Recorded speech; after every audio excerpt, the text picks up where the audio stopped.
پہاڑی زبان میں اپڈیٹ سنیے۔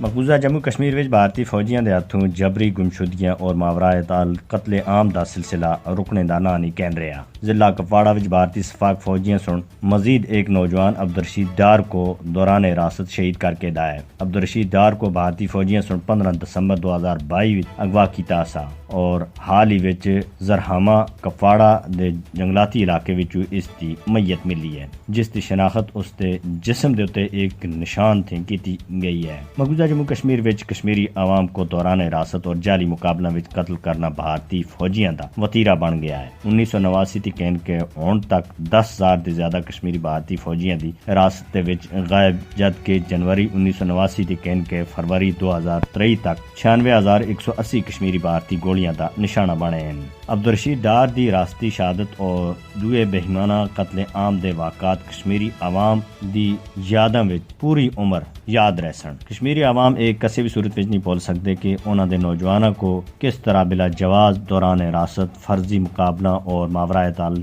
قتل عام کیتا جا رہا ہے۔ مودی کو یاد رکھنا چاہیے کہ وہ ماورائے عدالت قتل عام دا سہارا کہن کے کشمیری عوام دی جدوجہد آزادی کو کسی بھی صورت وچ دبا نہیں سکدا۔ دوران حراست اور جعلی مقابلہ وچ کشمیری نوجوانوں دا قتل بھارتی فوجیاں دی طرف تے کیتے جانے والے بدترین جنگی جرائم وچوں ہیں۔ کد تک کشمیری عوام کو شفاق بھارتی فوج دے ہاتھوں بے دریغ قتل کیتا جاسی؟ کشمیری عوام دا بے-رحمانہ قتل انسانی حقوق دے عالمی اداروں دے واسطے ایک بڑا سوالیہ نشان اور چیلنج ہے۔ کیا دنیا دے واسطے وقت نہیں آیا کہ وہ مقبوضہ جموں کشمیر وچ بھارتی مظالم دا نوٹس کینن؟ اقوام متحدہ کو مقبوضہ جموں کشمیر وچ تعینات بھارتی فوجیاں دے ہاتھوں کشمیری عوام دی نسل کشی اور حراستی قتل عام کو روکنے دے واسطے مداخلت کرنی چاہیے۔ کونن پوشپورہ وچ بینرز لائے گئے جنہاں وچ بھارتی فوجیاں دی حراست لاپتہ ہونے والے نوجوان عبدالرشید ڈار کو شہید اور 1 مارچ 2023 کو انہاں دا یوم شہادت لکھیا گیا ہے۔